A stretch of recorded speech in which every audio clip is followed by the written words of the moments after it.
Bali ito po, tatanggalin ko yung camshaft sensor. No, nilaladanan ko siya, yan, tubig ho yan. No? May tubig yung harness niya, di ba? Dadaanan ko po ng blower to. Ito po mga amiga ko, tatanggalin ko itong camshaft sensor. No? Kasi ito, lumbog nga. Yan, yung harness dito may tubig. Kaya tingnan nyo, may tubig yung harness. Oh. Yan, walang ano yan. Yan, nagkatubig talaga. Oh. Kailangan ito taktakin ito, maraming tubig kababag. Kasi baka mamaya, ang hirap na yung banda dahil tubig. So ngayon, kaya lang po tatanggalin ko ito ngayon. Linisin ko na rin yung loob.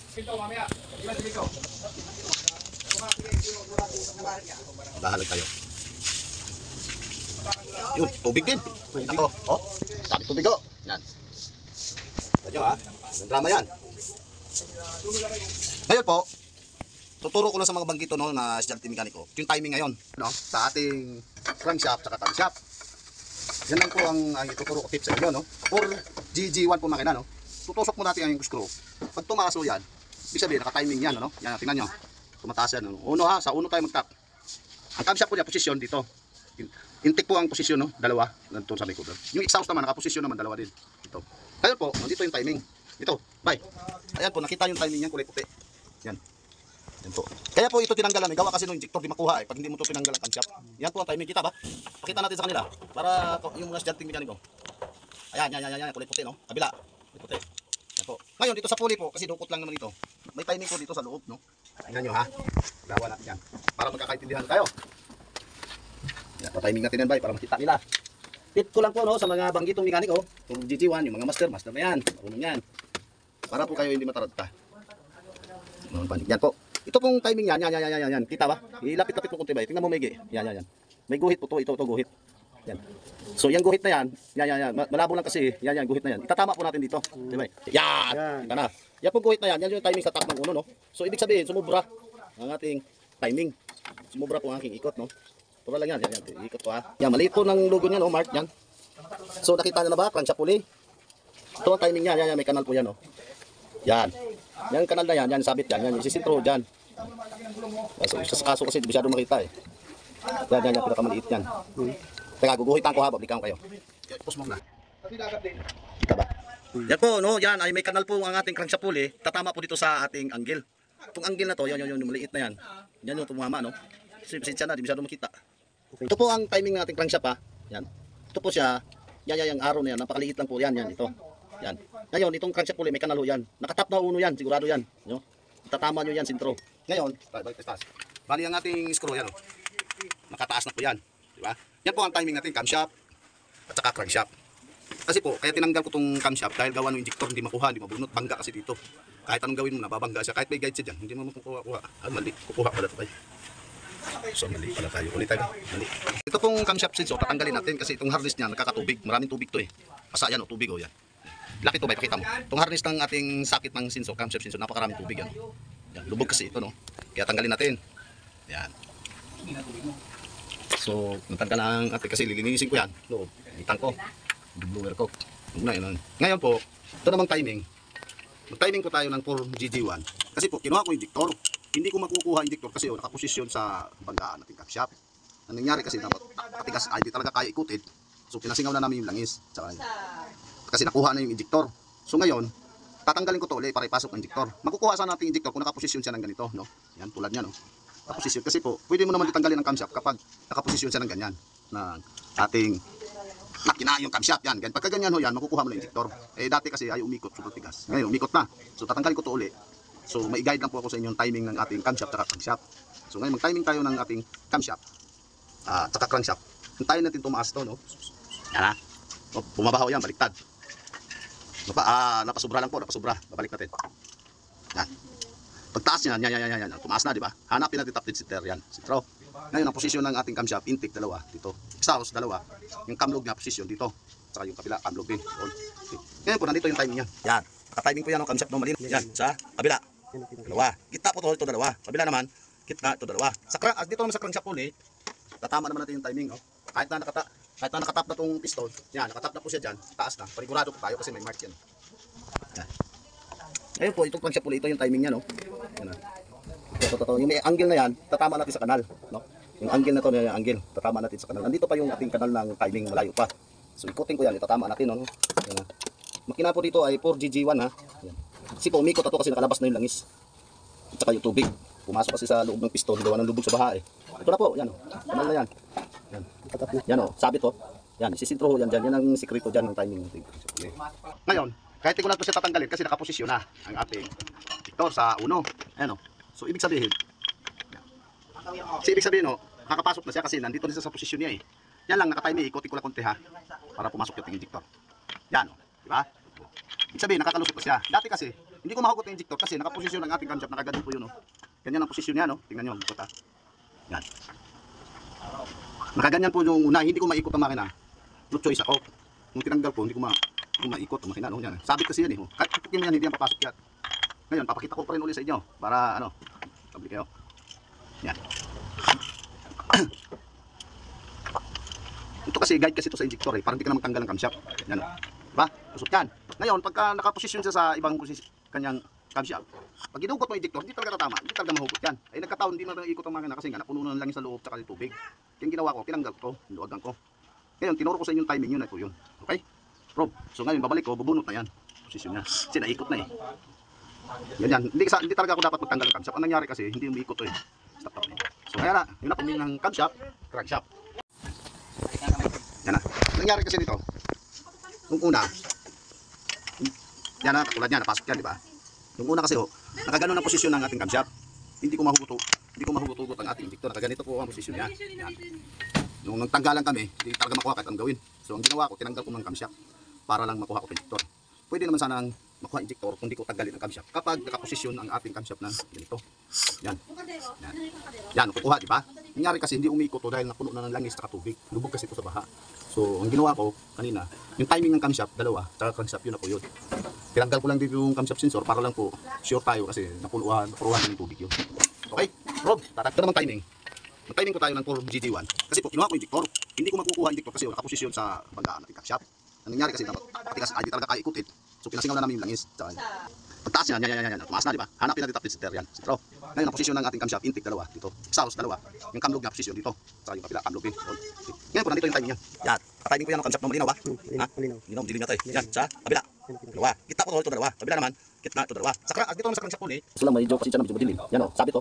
Yan, sisintro yan dyan. Yan ang sikreto dyan ng timing. Ngayon po, kapit ko lang dito. Ngayon, kahit ko lang ito siya tatanggalin kasi nakaposisyon na. Yan, di ba? Ibig sabihin, nakalusot ko siya. Dati kasi, hindi ko mahugot yung injector kasi nakaposisyon ang ating camshaft. Nakaganyan po yun. Ganyan ang posisyon niya, no? Tingnan nyo, ito. Yan. Nakaganyan po yung una, hindi ko maikot ang makina. No choice ako. Ito kasi guide kasi ito sa injector eh. Parang hindi ka na matanggal ng camshaft. Yan. Diba? Lusot yan. Ngayon, pagka nakaposisyon siya sa ibang kanyang camshaft, pag ginugot mo yung injector, hindi talaga tama. Hindi talaga mahugot yan. Ay nagkataon, hindi na naikot ang makina kasi nga napuno na lang sa loob tsaka ng tubig. Yung ginawa ko, tinanggal ko, niluwagan ko. Ngayon, tinuro ko sa inyo timing yun na po yun. Okay?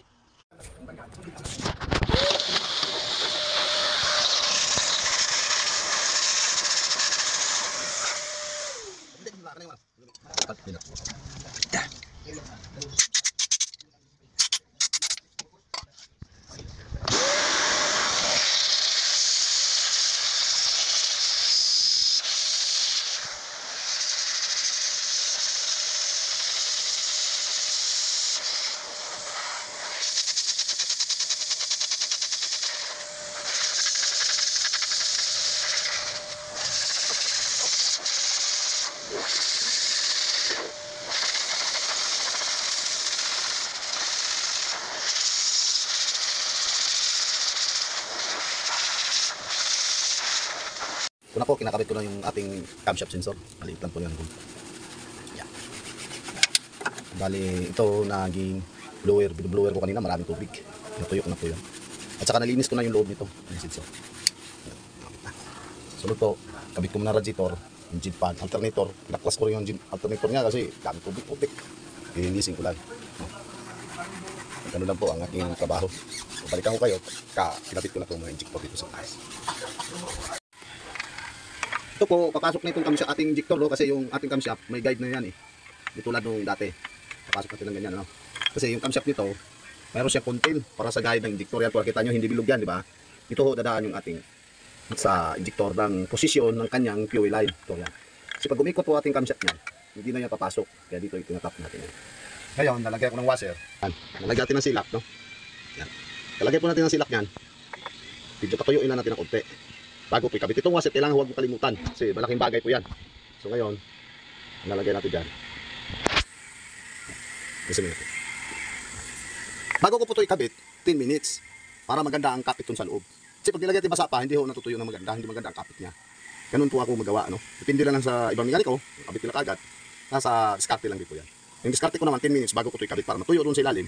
Magandang kapit sa tornilyo. Ganun na po ating pagkabit ng injector. Bali apat po ito, no. Ito walang number 4. Yung iba po doon naroon, may mga number na po yun, yung iba, yung injector dyan. Kukunin ko yan mamaya, linisin. Ito patuyuin ko muna. So dito ko muna ikabit. Yung 10 minutes po yan, apat po gagawin ko dyan. Kakabit ko, balikan ko pag nakakabit na. Okay. Po ng camshaft na yan, may mga kanal po yan sa guide ng ating injector para makapasok ito. Basta kailangan nakaposisyon ng ating camshaft ng timing. Kasi pag hindi nakaposisyon yan, hindi niyo makukuha ang injector dyan, mababangga po dito sa shafting. Pangalawa, yung kanyang shafting kasi, hindi sa kabila, walang side na para sa injector. Kaya ang mangyari, kailangan i-tap muna natin bagong tikon ng injector. Para hindi natin magtanggal ng camshaft. Kasi dati, tinanggal ko lang to, gawa ng hindi makaikot ang makina sa dami na langis saka tubig. Kaya ngayon, umikot na, tinama ko sa timing, nakukuha na. So ngayon, itong camshaft, di na ako magtanggal. Ibali, kupituhin ko ng tornilyo at saka cover dito. Okay. Ito na po, ikakabit ko na yung ECM, no? Electronic Control Module. Kasi po ito punong-punong tubig ito noong karang araw, inalis ko na yung tubig, pinaanan ko na ng power, tuyo, binabada mo na isang araw. So, yung kanya namang mga sakit ito po. Mga sakit yan, marami mga terminal yan. May harness po yan sa loob, di naman bumitaw. Binabarang na namin ng yan, contact limit, tapos blower, tuyo. Dalawa kasi yan, ito pa yung isa. Sa babay. Yan. Yung tinanggal ko po yan, lunod na lunod sa tubig yan. So ikakabit ko na itong ating ECM, Electronic Control Module, para makaposisyon na siya dyan. Kasi yung ibang mga piyasa doon nakakabit na po. Simula ko na po ikakabit, no? So balikan kayo naman pagka nakaplasta na po. So ito na po, kakabit ko na yung mga sakit, linis na yan, pati sa babaw. So ang pinakamabigat po dito, itong accelerator, no? Natanggal ko na yan, nalinis ko na to yung ating accelerator, pati yung sensor doon, yung kukontrol. Ngayon po, ang mabigat pa isa, ito po. Yung mga wire na yan, napakarami. Yan, punong tubig yan kanina. So ang ginawa ko, ni-spray ako ng WD-40, ni-spray ako ng contact cleaner, nangina ko. Nahugot ko na yan, kinabit ko na lang ulit. So i-cover ko na siya. Tapos po, katapos po nito ikakabit, doon naman po ako sa makina uli. Sa intake manifold, tatanggalin ko kasi may tubig naka-stack doon, yung intake manifold. So, nandyan na yung battery, starter naman matesting kasi alternator ito sira na. Hindi na kaya rito rin. Bali yung IC niya, nababad sa tubig. Obserbahan namin ito mamaya, pakasakali lang, no? Makapandar, ibig sabihin, nakaprogram yung ating electronics, kaya pa. So, yung kanya namang stoplight, naputol po yan, dahil matigas na puno ng lawang. Yung mga tinatawag nating parang asik-asin ba, tawagin. Yan na po, nakakabit nating panel board, no? Sa may dashboard, binalik ko na rin itong buo, ayos na, kunti na lang ko lang. So, pinabili ko muna ng relay kasi binigkas yan yung mga relay, mali-mali. Kahit padalang sample, wala kasi makuhanan. Napahirapan talaga yung sabi ko, lubog kasi po. Ayan po, napakarumi ng ating EGR sa loob. Babaklasin pa itong pinaka control ng ating EGR, no? Solenoid control, dami patuling, kulang pa ho yan, napakarami ito sa loob. Meron ba tayong panghugas dyan? Ha? Gasolina? Meron? Ha? Kurudo, pwede naman, pababad lang yun. Bali, Anong gagawin? gasa na natin yung Ano, yung kurudo? grabe takulig. Yung may tubig. Sige, tanggalin na, tuloy lang yan. Baka alaman na yung Malinis sa bago to. kapal eh. Oh. Ganan nyo naman oh. Grabe. No? Sinabay na rin ang paglinis niyan. Ito po tatanggalin dito namin. Kasi nga, babatos tubig. Malamang may tubig din yan. Kahit sabihin tayo nakasarado yung mga hose na yan. Papasok pa rin yan, lakas sa pressure ng tubig. Reservoir lang po ito, no? Daanan lang ng mga diesel. Kung may tubig, magbubukod dyan. Kailangan lang naman tanggalin para malinis. Kali ko na. Isa lang ko. Ang lupa. Pa isang hose. Po, balikan ko kayo kasi mahirap. Ako lang naghawak ng camera.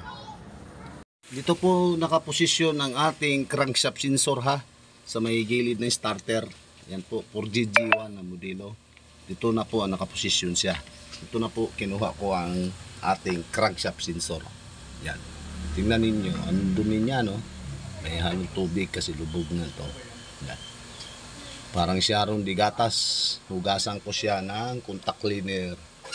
Tapos pupunasan ko doon. Tapos ito namang sakit. Yan, sakit po niya. I-sprayhan ko rin ng contact cleaner. May harness po yan sa loob. No? Sama.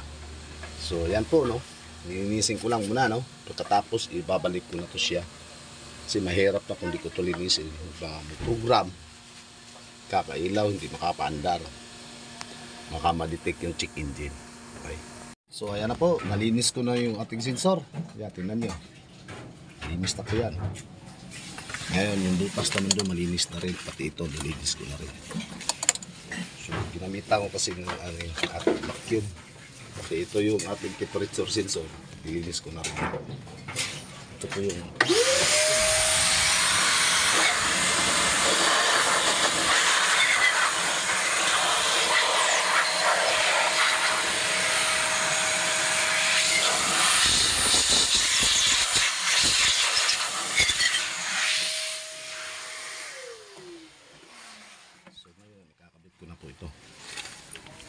Ito po ang posisyon ng ating crankshaft sensor sa may gilid ng starter.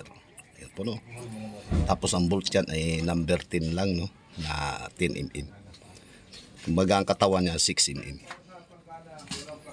Pagkakabit po niyan, huwag biglain. Baka mapirsa yung ating sensor. Yun. Sakap na. Tornilyo na lang po. Okay.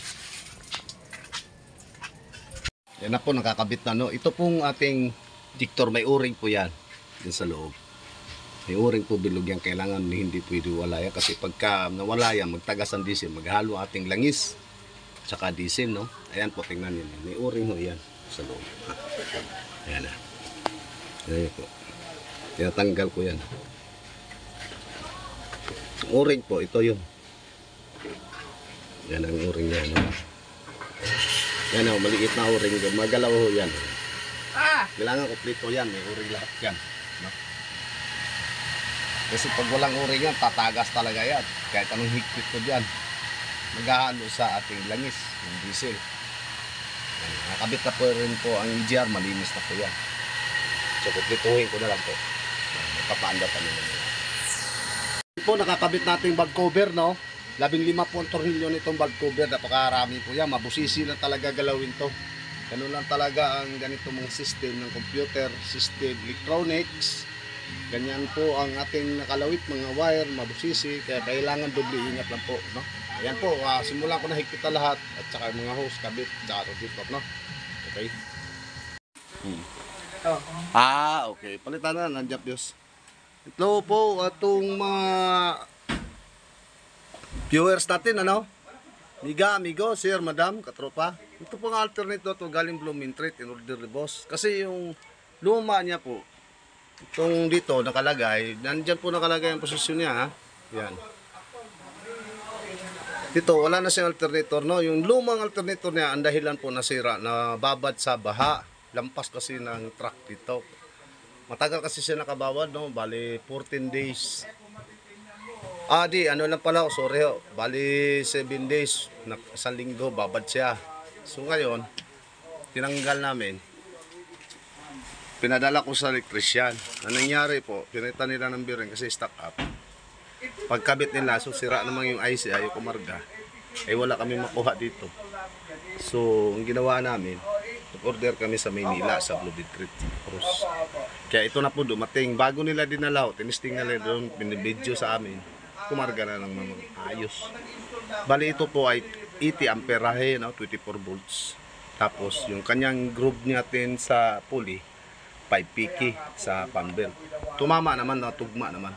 So ikakabit ko na po yun dito. Yan. Nakakabit na rin po ang yung ibang mga materialis, ating parts. So magsimula na po ako, ikakabit ko na po. Mag-isa lang kasi ako kaya hindi makapag-video. Sa nakaunawa na lang din po, no? Paki-follow na lang din po, subscribe, at likes. Sige po, simulan ko na. Ayan na po, nakakabit natin ang alternator, no? Ngayon, kakabit ko na rin yung fan belt. Itatama natin, no, sa pulley yung kanyang drive belt, no? Ito nagda-drive sa kanyang mga pulley. Kailangan sintro yan. Kasi pag hindi na sintro itong ating Pursado ating pambit. Pagkatapos po, kakabit na ang ating engine pan. Paplastada ko na ho dito. Tapos yun naman accessories dito sa ating cooling system papunta sa turbo. Galing doon sa intake. No? Okay. Kaya. Ayan po, dito po tayo magtatanggal ng air cleaner, no? Kasi nandito yung ating map sensor, yung hose ng air cleaner mula sa turbo ng 4GG1. Nakakabit po siya dito ang map sensor. Kaya tatanggalin natin itong hose. Malaki. Dalawa para mas maganda yung ating linis ng ating map sensor. Mahirap naman kasi dyan. Dukutin yan dyan. Okay. Ayan na po ating map sensor. Tinanggal ko na yung hose. Sprayhan na lang po natin. No? Hindi na natin tatanggalin. Total, nabuo naman yan. Hangin-hangin na lang natin ng ano ba? Contact cleaner. Pwede na ho yun. Layo-layo lang distansya. Huwag mo masyado idiin. Baka mapirsa yung ating map sensor. Ito po ang pinaka map sensor, no? Doon sa air cleaner. Tinanggal ko na. Lininisin na namin ng maayos. Hindi lang makabulo. Kasi wala naghawak ng kamera. Bye! Ito po kaya tinanggal ko ito. Maraming tubig to kanina. Tinapon ko lang. Hindi ko lang napakita. Yung turbo nito may tubig na rin. Kaya naganda na ako ng blower. Yan, ito po may tubig sa loob, maraming tubig yan. Turbo niya to, no, ng 4GG1 na makina. Nandito po ang tubig yan, tingnan nyo. Oh, basa ng tubig. Oh, ano tubig yan. Kaya linisin din namin yan. Akong helmet. Dan, sa tayo. Pabalaglagan ka niya helmet. Lilinis din po mga IC. Yan oh, basa ng tubig, di ba? Oh, yan oh. Yan, sinasabi ko IC yan, aliliit yan. Yan ang nagbabasa ng ano. Kung gusto mo, punta tayo dun sa ano, EC in. DC. Mapunta computer box. Kaya walang check engine. Eh, obserba mo na namin po linis to. Kapag hindi makaya, palit na to tatlo. Ganun talaga. Kung manual lang yan, napakasimple lang. Yan, mga computer ngayon, ingatan talaga pag nabaha. Yan, ang nangyari kasi niya, nakasusi, parang nakasusi, pero naka-off na po yan. Susi, no? Kaya yung ating, ano, yung electronic valve control, easy, yan, yung magitik, naka-open na siya lagi. Maaari itong relay to ba eh. Hindi na natin matukoy kung saan na relay doon.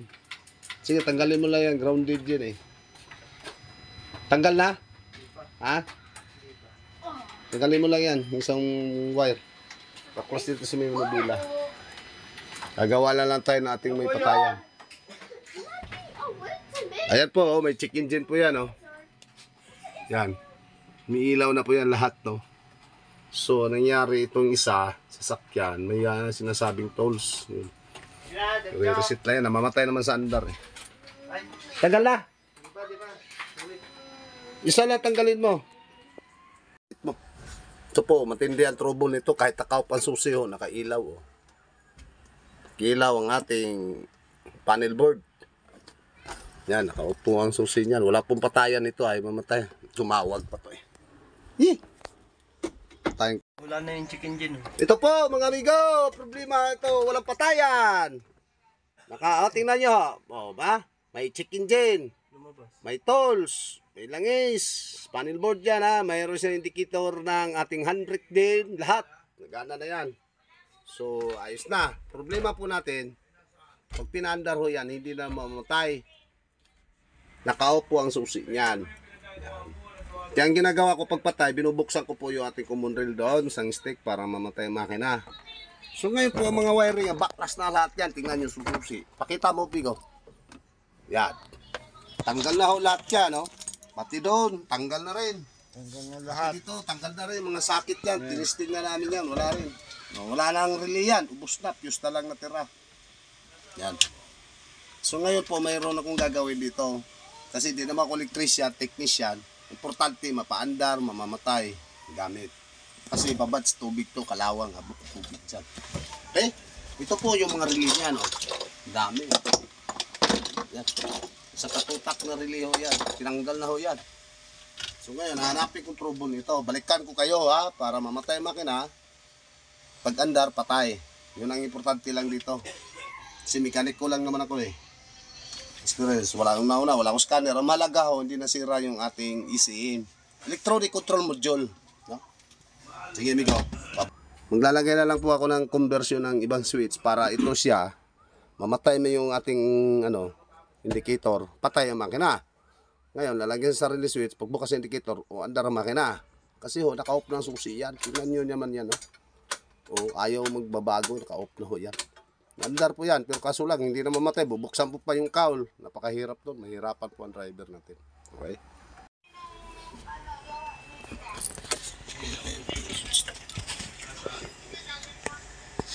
Dilim pa. Sino daw ang naliligaw kay Gika? Napakahirap na trouble ito. Bakit mo nalaman?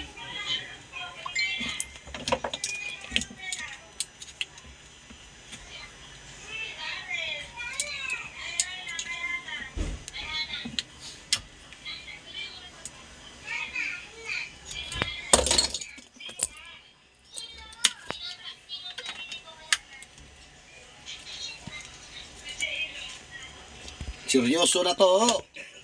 Hindi ho biro to trouble na ito. Nasabi nila relay, di na elektrisa, wala naman sa relay, tanggal na lahat ng relay, ganun pa rin. Ayan po.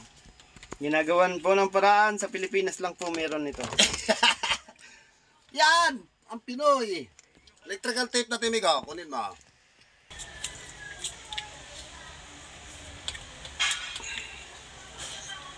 Ah. Tandaan mo tong wire, ano ha? Ito siya nakaposisyon sa electronic control module, ECM. Electronic control module, ito lang, 1, 2, yung fuse niyan, yan nakakabit yan, ha? Kasi may grounded na yung ating computer eh. Gagawa na lang tayo. Wala yan sa relay. Ginawa na lahat ng relay, hugot na eh, ganun pa rin eh. Gawa tayo ng ating invento ng Pilipinas. Ano sabi mo kanina? Sa Pilipinas lang mayroon? Sa Pilipinas lang meron yan. Yun. Wala niyan sa Japan, sa Taiwan. Yan. Wala niyan sa Amerika. Mamaya, balikan namin kayo para magkapatunayan po ito, no? Na mayroon ng patayan kasi wala talagang patayan. Napakahirap. Mabatay, bubuksa, tutuwad mo pa yung cowl. Bubuksan mo yung common rail para mamatay. Yan na. Yan, walang relay yan, ha? Bus na ho lahat yan, oh. Grounded ho yan. Langgal na rin mga fuse niya, ganyan na. Okay? Okay? Babalikan natin sila, papatunayan natin sa kanila yung na yan, trouble na yan. Okay? Ang ginawa ni Bay. Ayan na po, na-convert na mga wirings yan. Yan po, dito tayo sa indicator. Yan, may check engine nyo yan, di ba? Ngayon po, may patayan na rin siya. Yun, wala nang check engine. Okay? Papatayan natin nga yung susi, mamamatay na ako. May power na rin yan. Papatayan natin susi, mamamatayan. No? Okay? Kailangan pati isang relay ha. Yan. Okay na. So relay na lang kailangan natin isa. Kulang lang po kami ng isang relay. Pabibili lang po. Meron lang akong ginalaw dyan. Okay?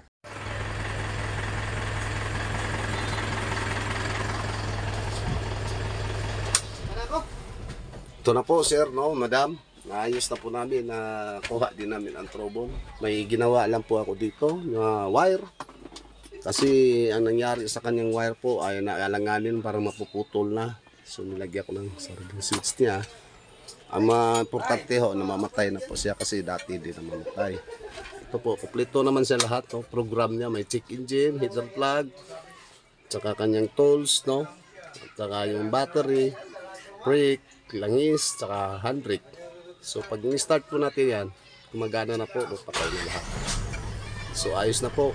Ibig sabihin, wala na siya nagiging problema sa mga sensor, gan RPM, fuel gauge. Ngayon po, okay na siya. So ayan po, papatayin ko ha. Kasi dati po ito hindi na mamatay. Yung nagawa po namin, nagpapaandar kami. Binubuksan namin yung common rail ng fuel line para lang mamatay. Kahit anong gawin namin susi ay talaga mamatay. So ngayon, mamamatay na po. Yan. Balik normal na siya. Okay na po, no? Ayos. Labas! Bukas na. Ayun na! Nag-request pa ho itong driver si Roberto Basbayor po. Lalabas na daw. Eh, hapon na, langanin na. Para ano, Sabi ko, malaman natin bukas kung na lang. magkano.